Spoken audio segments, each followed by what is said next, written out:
Kit Kats can read.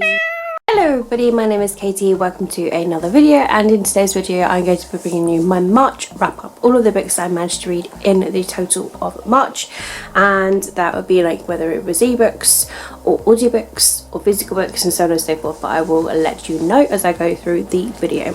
So in March I read 7 books in total. Like I say, it was a mix of books. So the first book that I read in the month of March was Cup in the Cupboard by Lucy Daniels. This is the 7th Animal Arc book in the series. They are fairly short. They are 150-ish pages each, all ranging from between that to 200 pages. This was really cute about this cub that they found injured in this trap, and it's kind of about like them trying to stop like hunting and trying to save this injured cub, the injured mother of the cub and the actual cub. So yeah, it was really cute, really sweet. And yeah, if you love animals, then this is really cool. I grew up in this series. Probably a lot of people around about my age grew up with these books too. There are adult books on this, so I am aiming to read the children's ones first before going on to the adult ones, because they do talk about incidents that happened in some of these books, so I just want to keep that like fresh in my mind for when I'm rereading these. But yeah, I loved it again, and of course I gave it 5 out of 5 Kit Kats. And then I reread Shadow and Bone by Leigh Bardugo. I really enjoyed this book so much more the second time around. The first time around I gave this 4 out of 5 Kit Kats. This time around I gave it 5 out of 5 Kit Kats. Really enjoyed it. I liked Alina, and I liked the Darkling, and I love Mal so much. Really enjoyed the storyline. I just really delved into this writing style so much better than I did like the first time around. And although this is like a fantasy, I found that I just flew through it, and it's probably one of the rarest fantasies that you will ever find me actually fly through. So for an author to do that to me, it's got to be really special. I really enjoyed it, and I can't wait to continue on with this series when I finally get around to the second book. But yeah, totally recommend it. This is about Alina, who discovers that she is a sun summoner. One day, like, she's being attacked by these giant like bird-like things, and like her best friend's just being like attacked, and all of a sudden she protects them, and this like big burst of light comes out of her, and so then she's kind of like wanted as this sun summoner, especially by the Darkling. The Darkling is protecting her. However, the Darkling sort of has his like own little secrets, and yeah, she's pretty much like kind of being protected for the majority of the book, and it literally is just pretty much about that, like her being this sun summoner and discovering herself as this new sort of being. So yeah, it's really awesome. And then I listened to an audiobook, and this was Essential Spanish in 2 hours with Paul Noble. Now this was actually towards my challenge of reading a non-fiction book, so I decided to actually listen to the non-fiction book. But as I listened to it, I discovered I was really enjoying it. I was listening to this on my breaks at work. It was so awesome. I felt like I was just filling with knowledge of learning just basic Spanish, like saying hello, saying thank you, saying I would like to book a room, and things like that, and like, you know, things in the hotel, and like I would like to reserve 2 tables and things like that. And it was just like really awesome, and I kept my notes from it so that I can just like glance at it when I actually do eventually go back to Spain after all this like virus business. But yeah, it was really enjoyable. I totally recommend it. He went like back through it, like he would teach you something new like every chapter, just something small and minuscule, and then he will bring in like the previous chapter, a couple of things with it, and then you'll go back to the first chapter again. He's like, now how do you say this again? And then you have to think, oh my goodness, like and you're like challenging yourself to your memory. And yeah, it was a brilliant way of learning it, and yeah, really fun. Totally recommend it. It is on Scribd, that's where I listened to it from. But yeah, of course, 5 out of 5 Kit Kats all the way. It was so enjoyable. And then I read one of my unwrapped books, which is Emmy and Oliver by Robin Benway. So this I've owned for quite a few years, and I'm so ashamed that I haven't got around to reading it because I really enjoyed it. So this is a story of Emmy and Oliver, who were like best friends. They were like pretty much like born next to each other in the hospital. They like lived next to each other's neighbours.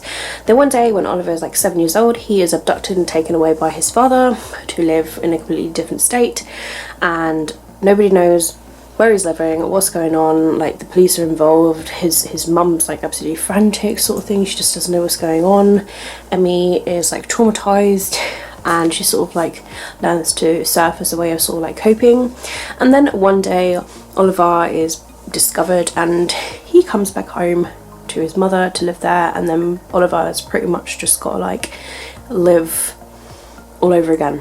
And it's just like about him adapting back into his old life, back to being friends with Emmy again, and yeah, like learning all his friendships again, and his mum's new family and everything, and sort of like coping with all of that. So yeah, trigger warning for abduction. And yeah, it's really, really beautiful. It's quite raw, but it's a really, really beautiful story about this friendship that just does blossom into this romance. But it's just how you see it happen, just from these two best friends from when they were young, to him being taken away from her, to him coming back, and to them to getting to know each other like 10 years later sort of thing.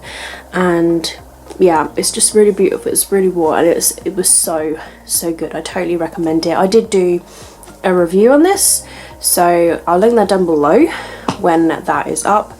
And yeah, totally recommend it. You guys should give it a read. 5 out of 5 Kit Kats. It was beautiful. And then I reread another one of my favourite books, which is Nina Won't Tell by Catherine Applegate, the third book that is in the Making Out series by this author. Again, another book series that I read when I was like a teenager. Again, another popular series that some of you might remember as well. I've had a few people say like, oh my god, I remember reading these books as well, like when they saw that I was reading it. This one might try a chapter challenge video. I just read a chapter from like about 20 to 30 books, and yeah, I found that this one was one that I wanted. I went to a reread because I hit a slump and I didn't know what I wanted to read. Everything that I was reading I just wasn't gelling to, and I feel like I found my mojo back again by doing that chapter, because as I read like 30 books, I can now see the 30 books that I do want to read from, and I sort of got a little vibe from them, which is really good. So I can pick and choose from those like 30 books now, and obviously like other books as well to go into the mix. So yeah, really beautiful story. This one is about Nina, who was abused as a child by one of her family members that she stayed over the house of, and it's about her dealing with it. So trigger warning for sexual abuse as a child, and also about her friends learning to deal with it, and the romance that she is sort of like feeling towards one of her friends.